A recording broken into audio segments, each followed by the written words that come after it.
नमस्ते प्यारे बच्चों। आज की इस खास चर्चा में आप सभी का बहुत बहुत स्वागत है। मैं आपके लिए केंद्रीय विद्यालय मासिमपुर की रश्मि विश्वास जी द्वारा तैयार किया गया एक बहुत ही प्यारा और ज़रूरी पाठ लेकर आई हूँ, जिसका नाम है पानी रे पानी। क्या आपने कभी सोचा है कि जब आसमान से छमछम बारिश होती है तो वो पानी आखिर आता कहाँ से है, और फिर कुछ समय बाद वो कहाँ गायब हो जाता है? आज हम पानी की इसी जादुई यात्रा को समझेंगे। आज हम किन किन बातों पर चर्चा करेंगे। सबसे पहले हम जानेंगे जल चक्र के बारे में, फिर बात करेंगे धरती की विशाल गुल्लक की। उसके बाद हम समझेंगे जल संकट और बाढ़ के कारणों को। फिर मैं आपको प्राचीन तालाबों के इतिहास की एक बड़ी ही रोचक कहानी सुनाऊंगी। इसके बाद हम देखेंगे कि पानी बचाना क्यों जरूरी है, और अंत में होगा एक मजेदार क्विज और आपका मनपसंद रचनात्मक कार्य। चलिए शुरू करते हैं। तो हमारा पहला भाग है एक, जल चक्र का परिचय, पानी की यात्रा को समझना।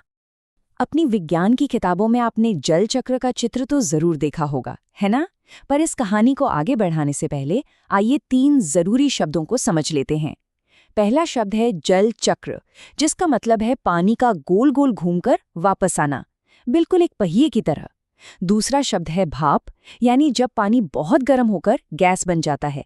और तीसरा शब्द है बादल, जो असल में हवा में तैरती हुई पानी की छोटी छोटी बूंदें ही होती हैं। पानी की ये यात्रा सच में किसी जादू से कम नहीं है। सोचिए, सबसे पहले तेज धूप में समुद्र का पानी गर्म होकर भाप बनता है और ऊपर आसमान की तरफ उड़ने लगता है। फिर ये भाप हवा में जाकर ठंडी होती है और तैरते हुए बादलों में बदल जाती है। जब ये बादल बहुत भारी हो जाते हैं तो वो बारिश की बूंदें बनकर वापस हमारी धरती पर बरस पड़ते हैं, और फिर वही पानी नदियों से बहता हुआ वापस उसी समुद्र में जाकर मिल जाता है। हो गया ना जल चक्र पूरा। अब आते हैं दूसरे भाग पर, धरती की विशाल गुल्लक, अनमोल बारिश को सहेजना। जरा सोचिए, जब आपको कोई सिक्के या पैसे मिलते हैं तो आप उन्हें संभालकर कहाँ रखते हैं? अपनी गुल्लक में। सही कहा ना? इसी तरह हमारी धरती के पास भी एक खजाना है, जिसे हम भूजल कहते हैं। भूजल का मतलब है जमीन के नीचे गहराई में छिपा हुआ पानी। ये वो पानी है जो हमें दिखाई तो नहीं देता, लेकिन ये बहुत ही सुरक्षित और अनमोल खजाना है, जिस पर हम पूरे साल निर्भर रहते हैं। हमारी ये धरती भी बिल्कुल आपकी उस मिट्टी के गुल्लक की तरह ही है।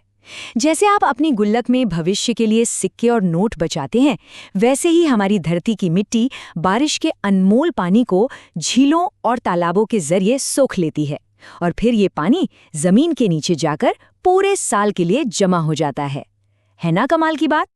हमारा तीसरा भाग है जल संकट और बाढ़, हमारी गलतियों का परिणाम।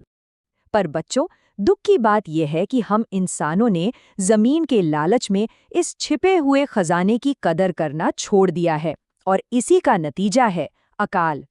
अकाल का मतलब होता है सूखे की भयंकर स्थिति, जब बारिश बिल्कुल नहीं होती और पानी की इतनी कमी हो जाती है कि इंसान, जानवर और पेड़ पौधों सभी को बहुत कष्ट सहना पड़ता है। आज हमारी ही गलतियों की वजह से हमें 2 बिल्कुल अलग और भयंकर स्थितियों का सामना करना पड़ रहा है।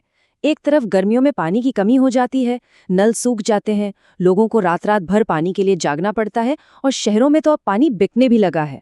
और दूसरी तरफ जब मानसून आता है तो इतनी भयंकर बाढ़ आती है कि सड़कें, घर और रेलवे ट्रैक सब पानी में डूब जाते हैं और पूरा जीवन अस्त व्यस्त हो जाता है।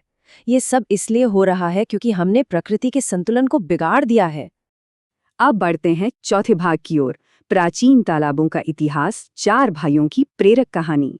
पुराने जमाने में लोग पानी को कितनी अहमियत देते थे, ये समझने के लिए मैं आपको एक कहानी सुनाऊंगी। पर पहले 2 नए शब्द सीखते हैं। पहला है पारस। ये एक ऐसा जादुई पत्थर माना जाता है जिसे छूने से लोहा भी शुद्ध सोना बन जाता है। और दूसरा शब्द है कृतज्ञ, जिसका मतलब है किसी के अच्छे काम के लिए उसका दिल से आभारी होना या एहसान मानना। तो कहानी कुछ यूं है। बहुत समय पहले कूड़न नाम का एक किसान था। सुबह के समय उसकी बेटी खेत में खाना लेकर जा रही थी कि उसे एक अजीब सा नुकीला पत्थर मिला। दोपहर में जब उसने अपनी लोहे की दराती से उस पत्थर को उखाड़ना चाहा तो एक चमत्कार हुआ। दराती शुद्ध सोने में बदल गई। वो पत्थर दरअसल पारस था। शाम को जब कूड़न और उसके तीनों भाइयों को ये पता चला तो वे हैरान रह गए, पर वो लालची बिल्कुल नहीं थे। वे चारों भाई उस जादुई पत्थर को लेकर सीधे अपने राजा के पास पहुंचे। जब वो भाई राजा के पास पहुंचे तो राजा ने भी वो पारस पत्थर अपने पास नहीं रखा। राजा बहुत समझदार था। उसने वो पत्थर वापस करते हुए कहा, जाओ, इससे अच्छे अच्छे काम करते जाना, तालाब बनाते जाना। राजा जानता था कि समाज के लिए सोने चांदी से भी कहीं ज्यादा कीमती पीने का पानी है। राजा की बात मानकर उन भाइयों ने बहुत बड़े बड़े तालाब बनवाए। प्राचीन काल में सिर्फ राजा रानी ही नहीं बल्कि आम नागरिकों और संतों ने भी ऐसे ही तालाब बनवाए थे। हमारा समाज उनके इन कामों के लिए इतना कृतज्ञ था कि जिन लोगों ने ये तालाब बनवाए उन्हें हमेशा के लिए अमर कर दिया। उन भाइयों के नाम पर आज भी सरमन सागर, बुढ़ान सागर और कोराई सागर जैसे विशाल तालाब मौजूद हैं जो आज भी लोगों की प्यास बुझा रहे हैं। हमारा 5वां भाग है जल संरक्षण की आवश्यकता, प्रकृति और महान विचारकों से सीखना। पुराने समय के लोगों ने तो पानी बचाने का अपना काम कर दिया, लेकिन आज हमें जल संरक्षण की सबसे ज्यादा जरूरत है। जरा हमारे देश के महान इंजीनियर मोक्षगुंडम विश्वेश्वरैया जी के बचपन के इस विचार को सुनिए। जब वो सिर्फ 6 साल के थे तो उन्होंने बारिश के पानी को एक नाली में इतनी तेजी से बहते देखा कि वो बड़े बड़े पत्थरों को बहा ले जा रहा था। इस ताकत को देखकर उन्होंने कहा था, प्रकृति शक्ति है, मुझे प्रकृति के बारे में सब कुछ जानना चाहिए। विश्वेश्वरैया जी की तरह ही हमें भी बारिश के पानी की ताकत और अहमियत को समझना होगा। हम पानी कैसे बचा सकते हैं? बहुत आसान है। पहला नियम, बारिश की बूंद जहां गिरे उसे वहीं रोक लें। दूसरा, जमीन के नीचे छिपे भूजल की रक्षा करें। तीसरा, अपने झीलों और तालाबों को साफ रखें ताकि हमारी धरती की गुल्लक हमेशा भरती रहे। और चौथा, हम अपने स्कूलों और घरों की छतों पर बारिश का पानी इकट्ठा करने वाला सिस्टम लगा सकते हैं। इसे वर्षा जल संग्रहण कहते हैं, जिससे बारिश का पानी पाइपों से सीधे जमीन के नीचे टैंक में जमा हो जाता है।